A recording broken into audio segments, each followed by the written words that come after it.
మనము దేవుని ఆత్మ ద్వారా నడిపించబడాలి.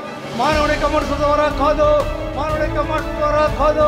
పరిశుద్ధాత్మ శక్తిని కలిగి ఈ లోకంలో మనం జీవిస్తున్నప్పుడు ఆ పరిశుద్ధాత్మ దేవుడే మన గురించి సాక్ష్యం ఇస్తూ ఉన్నాడు.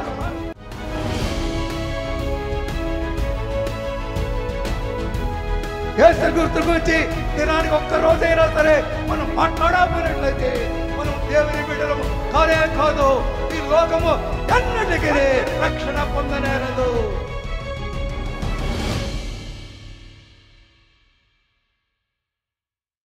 ఆత్మ లేని వాడు నా వాడు కాడు. అనేకమైన వారు ఆత్మ లేకుండా జీవిస్తూ ఉంటారు, నడుస్తూ ఉంటారు, తలస్తూ ఉంటారు, కార్యాలు చేస్తూ ఉంటారు. కానీ ప్రభు అంటున్నాడు, ఎవడు నా ఆత్మ లేకుండా ఉన్నాడు వాడు నాకు చెందిన వాడు కాదు, నా వాడు కాదని ప్రభు అంటున్నాడు. ఇక్కడ ఎవరైతే ఎంతమంది ప్రభు నమ్మి ఉన్నారో మనందరం కూడా ఆత్మ ద్వారా నడిపించబడుతున్న వారమని, ఆత్మ మనకు వచ్చి సాక్ష్యం ఇస్తుందని దేవుని వాక్యం బోధిస్తుంది. ఏమైనా ఆత్మ లేకుండా మనం మాట్లాడే ప్రతి మాట కూడా పొల్లు మాటలుగా పోతూ ఉంటాయి. కనుక మనము ప్రభువు నమ్మినప్పుడు, దేవుని ఆత్మను చేర్చుకున్నప్పుడు, ఆత్మ ద్వారా మనము నడుస్తున్నప్పుడు, ఆత్మలో మనము మాట్లాడుతున్నప్పుడు, ఆత్మలో మనం జీవిస్తున్నప్పుడు దేవుని ఆత్మే కాకుండా ఆయన యొక్క పరిశుద్ధాత్మ శక్తి అని మనలోను మన కుటుంబంలోను ఎంతమంది నమ్మి ఉన్నారు వారందరిలో కూడా దేవుని ఆత్మ సంచారం చేస్తూ ఉంటాడు. ఎందరూ ఆయన ఆత్మ ద్వారా నడిపించబడి ఉన్నారు వారందరూ కూడా దేవుని కుమారులని ఆయన వారికి ఏం చేశాడండి? ఏమిచ్చాడండి? అధికారం ఇచ్చాను. హల్లెలూయా. నేను దేవుని కుమారుడు ఎప్పుడు అయిపోలేనండి. దేవుని ద్వారా నేను వచ్చి ఒప్పించబడాలి, దేవుని ఆత్మ ద్వారా నేను కన్విన్స్ చేయబడాలి. దేవుని ఆత్మ ద్వారా మనం నడిపించబడినప్పుడే పరిశుద్ధాత్మ దేవుడు నీ మీద ముద్ర వేస్తాడు. లేనట్లయితే ఆయన ముద్ర మనకు పడదు. ముద్ర లేనట్లయితే మన మాట ఎవరు కూడా వినలేరు. ముద్ర లేనట్లయితే మీరు చేసే ప్రసంగానికి విలువ ఉండదని దేవుని వాక్యం బోధిస్తుంది. మనము దేవుని ఆత్మ ద్వారా నడిపించబడాలి. మానవుని యొక్క మనసు ద్వారా కాదు, మానవుని యొక్క మాటల ద్వారా కాదు. పరిశుద్ధాత్మ శక్తిని కలిగి ఈ లోకములో మనం జీవిస్తున్నప్పుడు ఆ పరిశుద్ధాత్మ దేవుడే మనల్ని గురించి సాక్ష్యం ఇస్తూ ఉంటాడు. ఈయన నిజముగా నా యొక్క కుమారుడు, ఈయన నేను సంతోషిస్తున్నాను, ఈయనలో ఎటువంటి కపటము లేదని దేవుని యొక్క పరిశుద్ధాత్మ మనల్ని గురించి చాలా స్పష్టమైన రీతిలో సాక్ష్యం ఇస్తూ ఉంటాడు. మనంతా కూడా ప్రభు నమ్ముకున్నారు. ఎందుకంటే ఇంట్లో కూర్చొని చదువుకోమని కాదు, ఆడుకోమని కాదు, మీరు నా నిమిత్తము మీరు వెళ్ళే ప్రతి ప్రాంతములో నాకు సాక్షులైందురుగాక. మనం ప్రభు రక్షించేటంటే పిల్లలు ఒట్టినే కాదండి, ఆ యొక్క బిరుదు పొందుకొని జీవించడం కాదు, లేదా మనం ఏదో మినిస్టర్ అని చెప్పుకోవడం కాదు. కానీ మనము ఆయన యొక్క సాక్షులుగా ఉండాలని దేవుని యొక్క గొప్ప చిత్తమైనది. మీరు నా గురించి ప్రతి చోట, మీరు వెళ్ళే ప్రతి ప్రాంతములో, ప్రతి ఊరిలో, ప్రతి మనుగడలో, ప్రతి విధమైన గ్రామములో నా నిమిత్తం మీరు బలమైన సాక్షులుగా ఉండండి. సాక్ష్యం ఇచ్చడానికే దేవుడు పిలిచున్నాడు. ఓ ప్రియులారా, చాలా మంది అయితే దేవుడు మనందరూ పిలిచాడు, కానీ చాలా మందిని ఆ యొక్క వరము ద్వారా వాడబడడం లేదనమాట. వారు నిర్లక్ష్యం చేస్తూ ఉన్నారు. దేవుని యొక్క పిలుపును వారు ఏం చేస్తున్నారు? నిర్లక్ష్యం చేస్తూ ఉన్నారు. ఇక్కడ ఎంతమంది ఉన్నామంటే మీరు ఎంతమంది యేసు ప్రభువుని గూర్చి, పరిశుద్ధాత్మ శక్తిని గూర్చి, అని రక్షణ భాగ్యాన్ని గూర్చి అని ఎంత గొప్పవాడు మీరు ఈ దినములో కానీ ఈ యొక్క దినాల్లో మనలో ఎంతమంది యేసు క్రీస్తుని గురించి మాట్లాడుతున్నారో ఒకసారి గుర్తించండి. యేసు గుర్తుకు వచ్చి దినానికి ఒక్క రోజైనా సరే మనం మాట్లాడకపోయినట్లయితే మనం దేవుని బిడ్డలము కానే కాదు, ఈ లోకము ఎన్నటికీ రక్షణ పొందనేరదు. ఎంత గొప్ప సాక్షి సమూహం మన మధ్య ఉండగా మనం ఎలాగూ తప్పించుకుందాము. మన చుట్టూరు కూడా వేలాది జనము, క్రీస్తు లేని జనము, ప్రభువు లేని జనము తిరుగుచుండగా నువ్వు ప్రభువును గూర్చి రోజుకి కనీసం కొన్ని సార్లైనా సరే నువ్వు ప్రభువును గూర్చి, యేసుని గూర్చి సాక్ష్యం ఇవ్వబడినట్లయితే నీ జీవితము వ్యర్థము, నా జీవితము వ్యర్థం. నీవు నేను ఈ రాత్రిలో ఇలా కూర్చొని పిచ్చాపాటు చేసుకున్నట్లయితే ఇంతమంది కోట్ల జనాంగమునకు ఎవడు సువార్త బోధించను? ఇది ఒక ఛాలెంజ్ ప్రియులారా. పాస్టర్ గారు వస్తున్నారు, గారు వస్తున్నారు, ఎంతో 30 నిమిషాలు గంటల సేపు ప్రార్థన చేస్తున్నారు, ప్రసంగం చేస్తున్నారు, దేవుని గురించి బోధిస్తున్నారు. మీరు ఒక్కరోజు ఈ దినంలో ఎంతమంది ఒక్క వ్యక్తికి దేవుని గురించి పేరు చేయలేదండి. మీరందరూ కూడా క్రైస్తవులే, ప్రభువు నమ్మిన వారే, సర్వసత్యంలో నడిపించబడిన వారే, ఆత్మ ద్వారా నడిపించబడుతున్న వారే. కానీ మీలో ఎంతమంది నోరు తెరచి పరిశుద్ధాత్మ పొందాలని, దేవుని తెలుసుకోవాలని ఎంతమంది సాక్ష్యం ఇచ్చారు? ఈ దినములో నేడు నీవు దేవుని గురించి నోరు పాపనట్లయితే మరి ఎవడు వచ్చి నీ నోరు ఇప్పుతాడు? దేవుడు ఆయన గురించి రక్తమ్మ కార్చున్నాడు. ప్రియమైన దేవుని బిడ్డలారా, యేసుక్రీస్తు వారు ఏదో దేశాన్ని బాధించడానికి రాలేదు, సంఘాలు కట్టడానికి రాలేదు, క్రైస్తవ మతాన్ని స్థాపించడానికి రాలేదు. ప్రతి వారును అందరును అంతటను మారు మనసు పొందవలనని ఆయన ఈ లోకానికి వచ్చినాడు. ఆయన రక్తమ కార్చింది ఎందుకంటే క్రైస్తవ మతాన్ని పాత్ర కాదు, క్రైస్తవ మతాన్ని స్థాపించడం కాదు. ప్రతి వ్యక్తి నరుడైన ప్రతి వాడు కూడా పాపమును విడిచిపెట్టి క్రీస్తు రక్తములో కడగబడే ఆయనకు సంపూర్ణ సత్యమును మన వారికి, మన కుటుంబీకులకు, పాపములో జీవించే ప్రతి బిడ్డకును, మన చుట్టుపక్కల ఉన్న వారికి బోధించుటకై నీవు నేను ప్రభువు ద్వారా రక్షించబడి ఉన్నాం.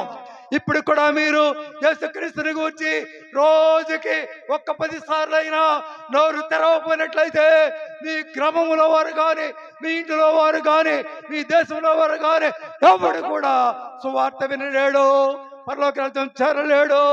మంటుచున్న గిరిగుండములో దువారాత్రులు మలమల మలమల మాడుతూ ఉంటారు.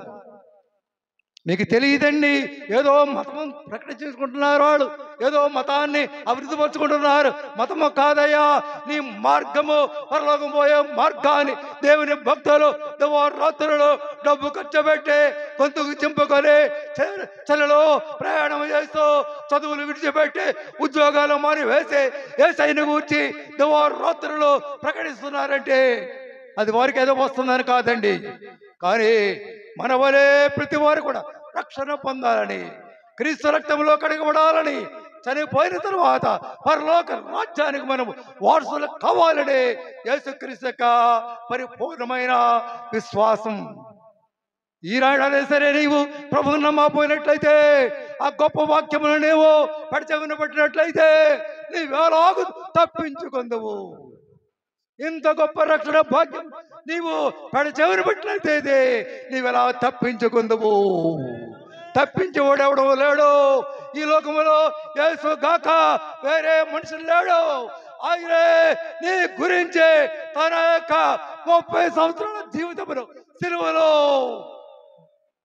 దారబోసి రక్తమును కార్చి నీ గురించి బలియాగమయ్యనాడు. పిల్లారా, ఆయన మిమ్మల్ని ప్రేమిస్తున్నాడండి. మాకేదో పని లేక కాదు, మతాన్ని మనము ప్రోత్సహించుకోవడం రావట్లేదండి, మతాన్ని అభివృద్ధి చేయలేము మేము రావట్లేదు. మతములో ఏమీ లేదు, ప్రభు అయిన యేసుక్రీస్తులో ఉన్నది. ఆయన నీ నిమిత్తమును నా నిమిత్తమును 30 సంవత్సరాల వయసులో రక్తమును కార్చే ధారలుగా కాల్చి మన గురించి ప్రాణ పెట్టిన దేవుడు. ఇప్పుడు కూడా నీవు ఇంకా యేసయ్యను నీవు తిరస్కరించి ఉన్నట్లయితే ఇంత గొప్ప రక్షణ భాగ్యమును ఎలాగ పొందుకుంటావు? ఇది గొప్ప ఛాలెంజ్ ప్రియులారా. కోటాను కోట్ల మంది జనం ప్రపంచంలో ఉన్నారండి, కానీ నశించిపోయిన జనాంగమే కానీ రోజుకు ఒక్కడు కూడా ప్రభువు నామమును రక్షించలేకపోతున్నారు. భయంకరమైన శిక్ష దేశం మీద రాబోతున్నది. ఎంతమంది ప్రభువు నమ్మలేదో వారందరూ కూడా ఒక దినములో మలమల మాడుతున్న అగ్నిగుండములో చేపల వలె, రయ్యి పరిగెల వలె మాడించబడుతూ ఉంటారు పిల్లారా. కనుక నేను ప్రభువు నమ్ముకున్నాను, రక్షణ పొందుకున్నాను. మా దేవ సేవకులు, అధికారులు, డైరెక్టర్స్ అందరూ కూడా ప్రభువు నమ్ముకున్నారు. ఉన్నత విద్యలో ఉన్నవారు ఆయనని విడిచిపెట్టి యేసయ్యను గూర్చి రక్షణ పొందుకొని నీవు ఇంత గొప్ప రక్షణను నిర్లక్ష్యం చేసినట్లయితే నీవేలాగు తప్పించుకుందువు? మనం తప్పించుకునే మార్గం లేదు పిల్లారా. ఈ లోకములో ఎటువంటి మార్గములో కూడా లేవు, తప్పించుకోలేవు. యేసు ఒక్కడే మార్గము. ఆయన అంటున్నాడు, నేనే మార్గమును, నేనే సత్యమును, నేనే జీవమును, నా ద్వారా తప్ప ఎవడు కూడా తండ్రి యొద్దకు పరలోక రాజ్యమునకు పోయే మార్గమే లేదు. పిల్లరా, ఇప్పుడు కూడా మీరు స్పందించరా? మీరు ఎంతమంది ప్రభు కావాలో ఇప్పుడు కూడా మీరు స్పందించరా? చేతుల పైకెత్తరా? చేతుల పైకెత్తి యేసయ్యా నీవు నాకు కావాలయ్యా అని మీరు చేతుల పైకెత్తినట్లయితే మేము ప్రార్థన చేస్తాం. నమ్మిన ప్రతి వారు కూడా రక్షణ పొందే గొప్ప ధన్యకరమైన మార్గమును దేవుడు ఏర్పాటు చేస్తున్నాడు. కనుక ఈరోజు కూడా నీవు తిరస్కరించినట్లయితే, ఇప్పుడు కూడా యేసు వద్దన్నట్లయితే మరెప్పుడు పొందుకుంటావు? ఇంత గొప్ప రక్షణ భాగ్యమును తిరస్కరించినట్లయితే నీవేలాగు తప్పించుకుందువో. భయంకరమైన ఉగ్రత, ఆ ఉగ్రతలోని తప్పించబడాలంటే యేసయ్యే మార్గము. యేసు రాజా, నీ రక్తంలో పాపాలు కడుగు ప్రభుని మనలో ప్రతి వారము కూడా చేతుల పైకెత్తి ప్రభుని అడిగినట్లయితే ఆయన దయగలవాడు, ప్రేమ గలవాడు. ఆయన ఎదుకు వచ్చిన వారిని ఆయన ఎంత మాత్రముడో త్రోసివేయుడు. మీకేం కనపట్లేదండి, మీరు వింటున్నారు. కనీసం విన్న మాటలను మీరు విన్నట్లయితే, నమ్మినట్లయితే ఒక్క దినములో ప్రభుతో కూడా ఆ దినములో మనం ఉంటాం. ఆయన మరలా రాబోతున్నాడు, అతి త్వరలో రాబోతున్నాడు. ఆయన మానవ జాతి నిమిత్తమై తన ప్రాణమును పణముగా పెట్టి ఉన్నాడు పిల్లారా. కనుక మరి ఈ కథను మరలా మనకు రాదేమో. ఈ రాత్రిలో పాస్టర్ గారు, దైవజనులు ఎంతో ఏమి వచ్చి మనకి రాజ్య సువార్తను ప్రకటించడానికై మార్గం ఇచ్చిన్నారు పిల్లారా. మీరు నమ్మినట్లయితే మీరు ధన్యులు. పరలోక రాజ్యం పోవాలంటే యేసయ్య ఒక్కడే మార్గము. ఆ మార్గం ఇక్కడే దొరుకుతుందండి. ఈ సమాజంలోనే, గారి ఇచ్చిన వర్తమానములోనే ఆ యొక్క మార్గం అన్నది. ప్రభువును గురించి మీరు ఎక్కడైనా వినండి. ఆయన నమ్ముకున్నట్లయితే తప్పకుండా మీకు రక్షణ భాగ్యం కలుగుతుంది.